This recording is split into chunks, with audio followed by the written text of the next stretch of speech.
Let's look at another group of people that we are admonished to pray for. And this admonition comes from Jesus Christ himself. It's found in Matthew 5, verse 44. But I say unto you, love your enemies. Bless them that curse you. Do good to them that hate you. And pray for them which despitefully use you and persecute you. Now wait a minute, let me ask you a question. Did he just say that we are supposed to pray for, to intercede for, to ask God's blessings on the needs of people who treat us badly?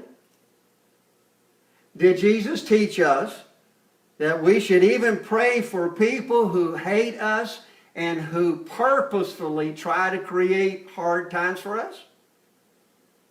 Yes, he did.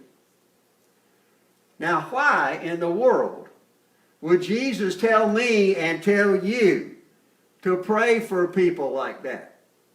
Why would he instruct you and me to pray a prayer that in all likelihood he knows is going to be very, very hard to pray?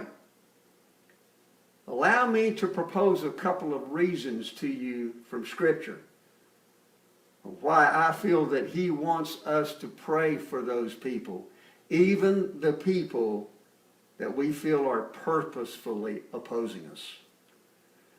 Now, first and foremost, 2 Peter 3:9 tells us that God doesn't want anyone to perish. It tells us that he wants everyone to come to repentance. Our prayer, now I don't know if you've ever thought about this before or not, but our prayer for those with whom we are at odds, with those that we do not agree, could be the very thing that begins the work of the Holy Spirit in their lives so that they can come to repentance. Our intercession for someone, asking God to reveal himself to them, asking God to bless them, asking God to help them in their lives. Our intercession on their behalf could be the catalyst for someone, even an enemy, to coming to the saving grace of Jesus Christ.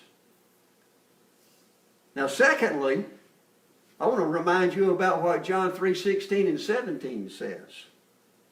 You see, those verses tell us that God sent his Son, that whosoever believeth on him would what? Not perish, but have everlasting life. Now, verse 17 says this, but God sent not his Son into the world to condemn the world, but that the world through him might be saved. God did not send Jesus Christ just so you and I could be saved. He did not send Jesus just so my sins could be forgiven and your sins could be forgiven. He sent Jesus so that even those who persecute us, even those who look to despise us and manipulate us and harm us purposefully, could be saved. Now I have to ask you something. Who are we to say that someone does not deserve an intercessory prayer? Who are we to say that someone does not deserve to be forgiven? The last thing I want to point out to you is that when we pray this hard prayer, this act of obedience has an effect on us too. Let me share something that happened with you years ago when I first started teaching high school.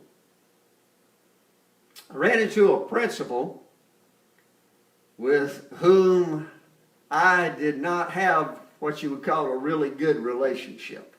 In fact, I don't think we had any kind of relationship at all that could even remotely be considered good.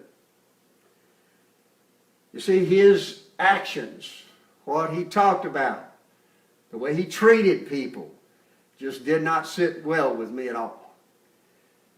The individual grated on everyone's nerves that was part of the faculty of that school. It almost looked like he was purposefully trying to dismantle everything the faculty had worked so hard to be able to build.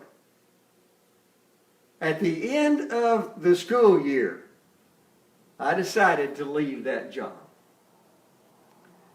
Now, the Holy Spirit revealed to me that if I was going to walk closely with God, then I was going to have to deal with my own animosity that I felt for that principal. I felt he had done me wrong. But God said to me, even though he has done you wrong, I still sent my son for him. Jesus led me into understanding that he loved that man just like he loves me. The Holy Spirit did help me to pray for my enemy. I want to be honest with you. It wasn't easy at first. I had to make myself pray for this individual. Well, I began to pray for him. And as I prayed for him, my attitude about him changed. The last prayer that I prayed for that man was a prayer asking God to bless that man's life and to reveal himself in a mighty way through that man. You see, praying the hard prayer did as much for me as it did for him. As we prepare to close our message today, I'm going to challenge you to pray the hard prayer. We normally pray those easier prayers, the ones for our friends and families and our neighbors, our co-workers that we really get along with and that we enjoy being around. We can even pray when we're really young, and we have classmates that we enjoy being around. They're part of our inner group, and we just pray for them and ask God to guide them and direct them just like he does us as teenagers. I'm going to ask you to do something differently, though. I'm going to ask you to pray that hard prayer for that student that you feel has it in for you. I'm going to ask you to pray for that co-worker who riles you up every time you get around them at work. I'm going to ask you to pray for that cantankerous neighbor that always scowls at you every time they see you. I'm going to ask you to pray for that politician who is so far right or so far left that you get mad every time you hear that they're talking about something. I'm going to ask you to pray today for your enemies. I'm going to ask you to pray the hard prayer today. Now, I'm going to pray. There are a couple of situations in my life that I need to pray about that are not easy prayers. God knows what they are. He knows what your situations are too. Now, I'm going to pray aloud. You pray in your own way right there where you are. Let's go to the Lord. Dear Heavenly Father, I come to you right now. God, we recognize that it's easy to pray for our friends and our family members and our close acquaintances, the people we work with that we get along with every day. We realize that. And God, we do not fail to intercede for them because they are all people you love. And we have special places in our hearts for them, and we ask you to comfort them and guide them and direct them and help them in their lives. But God, I'm also praying to you a harder prayer.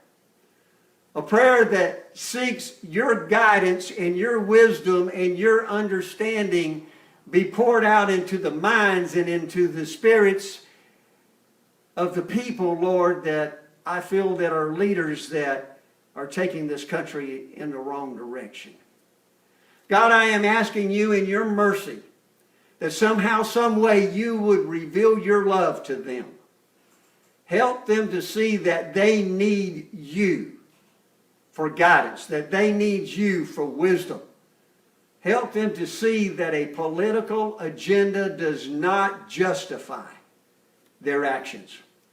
Help them to see that they need to base any civil law on moral law. I'm asking this for you to do, God. I'm also asking you, God, that there's a group of people that you know about that, Lord, I'm asking you to bless them and help them and guide them, because they want to make heaven just like I want to make heaven. And I'm asking for your divine revelation to be presented to them. And as they worship today, I'm asking you to just anoint their pastor so that he preaches a message to them that is going to help them become closer to you. I ask this in the name of Jesus. And I put it in your hands because I know that you are more than able to do abundantly above all we can think or ask. Praise the name of the Lord, and let it be so. I want to thank you for joining us today. I pray that this service has been a blessing to you, both our praise and worship of God in music and our praise and worship of God in this message. We would encourage you to like and share this video if it's been a blessing to you.